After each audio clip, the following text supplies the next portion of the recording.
তাড়াতাড়ি আসেন। আসসালামু আলাইকুম এসপি স্যার। হ্যাঁ, ওয়ালাইকুম সালাম।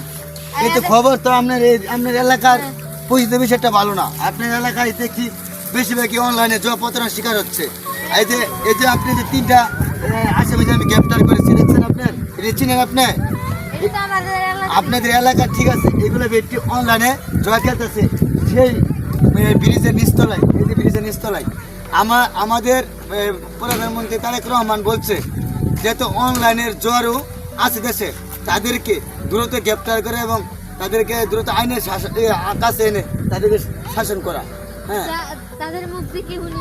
হ্যাঁ, আপনি শুনেন যে এই যে মোবাইলগুলো কার, মোবাইলগুলো কি আমার নাকি ওই জোয়ারের ঘর জিগান আপনি? আপনারা জুয়া খেলেন কেন? জুয়া খেলে কি পান? আপনাদের মানে কি করা হয়, প্রতারণা করা হয় অনলাইন থেকে। আপনি জুয়া খেলেন কেন? চলেন এটা করে হিসাবে আমাদের সরকারের খুব চাপ সৃষ্টি করে যাচ্ছে।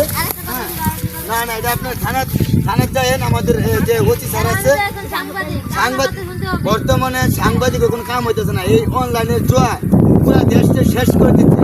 আপনার মা বোন এবং কারো জায়গা সম্পদ রাখছে, তারা নিজেরা বিক্রি করছে, ভাইকে হত্যা করছে, মাকে মারধর করছে, বোনকে মানে বিভিন্নভাবে এই অনলাইনের জয়ে প্রতারণার শিকার হচ্ছে বাংলাদেশের লোক।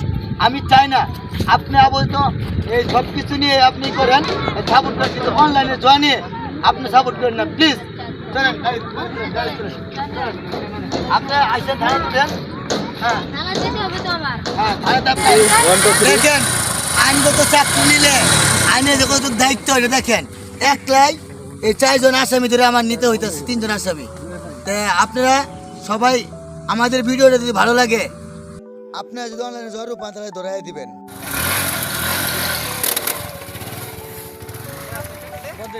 না স্যার, আপনি যে আসামিরা ধরলেন এদেরকে নিয়ে তো কালকে ছেড়ে দিবেন।